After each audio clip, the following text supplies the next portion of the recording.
Assalamualaikum, halo teman-teman. Kami dari kelompok 6 yang beranggotakan March Rifan Abiy Syams, Muhammad Farel Maulana, Muhammad Birangga, dan Gabriel Salsabila akan mempersembahkan konten digital kami yang bertema tentang informasi seputar perusahaan Pocari Sweat. Dimulai dari sejarah perusahaan, proses rantai pasok, sistem rantai pasok hijau, dan analisis permasalahan yang ada di perusahaan Pocari Sweat. Berikut penjelasannya. Assalamualaikum warahmatullahi wabarakatuh. Perkenalkan, nama saya Muhammad Wirangga Yuda dari kelompok 6. Di sini saya akan menjelaskan mengenai sejarah terciptanya pabrik Pocari Sweat. Untuk Pocari Sweat pertama kali diperkenalkan di Jepang pada tahun 1980. Kemudian merek ini masuk ke pasar Indonesia pada tahun 1989 dan di Indonesia diproduksi, distribusinya ditangani oleh PT Amerta Indah Otsuka yang resmi berdiri pada tahun 1997. Untuk pabrik pertama didirikan di Sukabumi pada tahun 2004.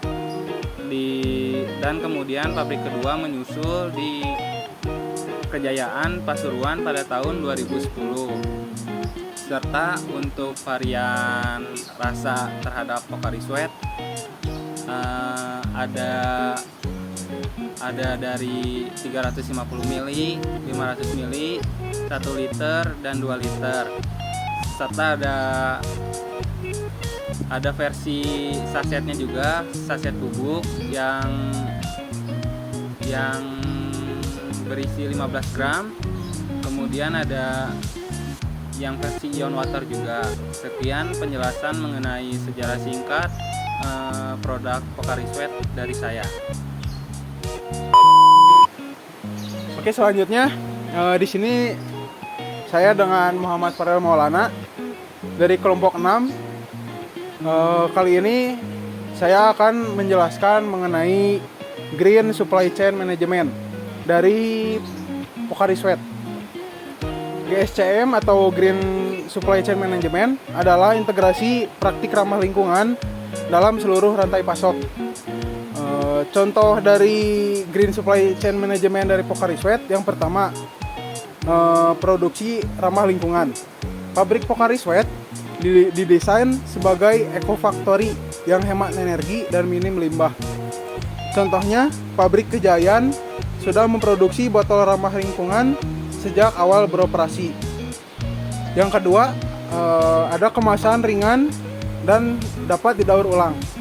Kemasan Pocari menggunakan bahan PET ringan yang kuat dan jernih.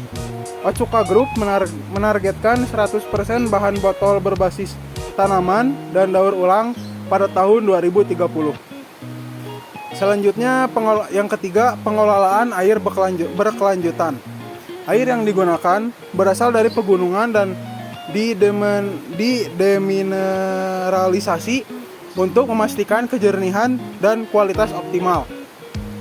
Air limbah juga diolah sebelum dibuang ke lingkungan untuk menjaga ekosistem tetap lestari. Yang keempat, pemanfaatan limbah. Di pabrik Pocari Sweat terdapat gedung atau tempat khusus untuk pengelolaan limbah atau pemanfaatan limbah. Limbah organik jika ada bisa dimanfaatkan untuk pembuatan kompos atau biogas. Air limbah juga bisa dipakai ulang untuk kegiatan non-produksi seperti pembersihan.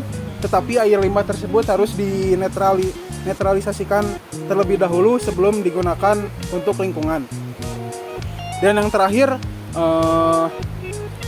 Pocari Sweat melakukan kolaborasi eksternal seperti PT Amerta Indah Otsuka juga bekerja sama dengan pemerintah, LSM, dan komunitas lokal untuk memperkuat inisiatif keberlanjutan, mulai dari pengumpulan sampah hingga pengembangan teknologi daur ulang.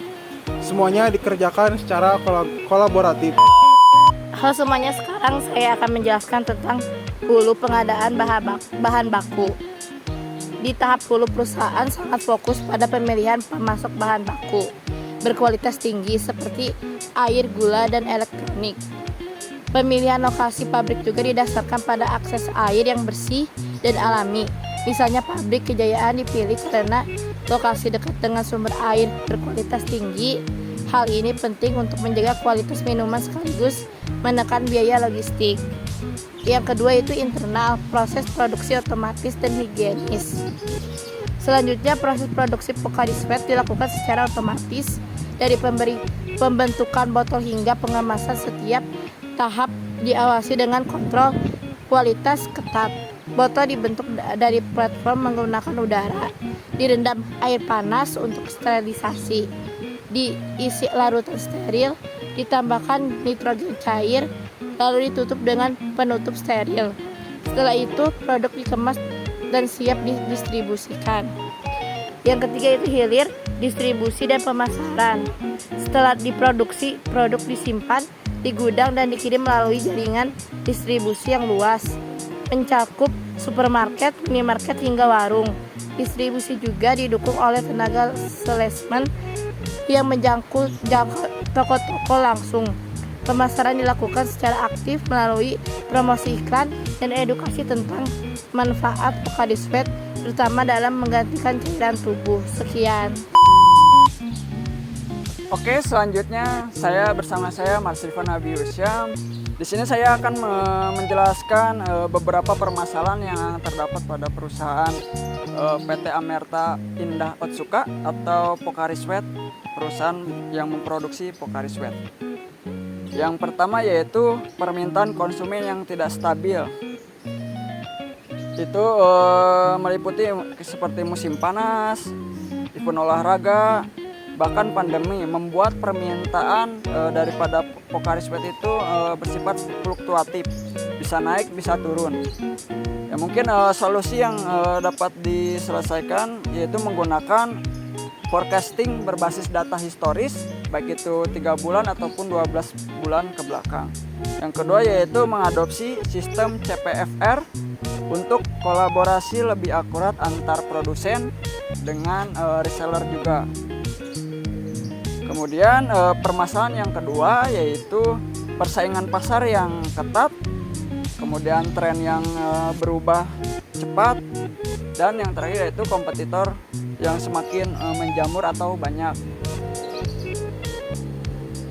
Solusi yaitu menerapkan model manajemen rantai pasok yaitu agile supply chain untuk meningkatkan fleksibilitas daripada perusahaan tersebut. Yang kedua yaitu menggunakan sistem ERP untuk mengintegritas proses dari berbagai proses menjadi satu proses. Kemudian yaitu metode postponen untuk efisiensi pengemasan. Kemudian masalah yang ketiga yaitu distribusi terkendala infrastruktur, jalan rusak, pungli, ataupun pelabuhan yang cenderung lambat. Solusi yang mungkin dapat menjadi pemecah masalah yaitu menggunakan transportasi manajemen sistem atau TMS. Kemudian yang kedua yaitu dengan menyelesaikan dengan optimasi lokasi gudang lewat network optimization. Kemudian yang ketiga yaitu dengan cara kerjasama dengan third party atau pihak ketiga atau yang bisa disebut 3PL. Mungkin dari pembahasan beberapa permasalahan yang dapat saya sampaikan seperti itu dan beberapa solusinya. Mungkin penghujung dari video ini saya cukupkan sebagai pengakhir dari pembahasan, dan itulah bagaimana Pocari Sweat tidak hanya memproduksi minuman isotonik berkualitas tinggi, tetapi juga berkontribusi pada masa depan yang lebih hijau dengan menggunakan Green Supply Chain Management. Semoga video ini dapat menginspirasi kalian semua.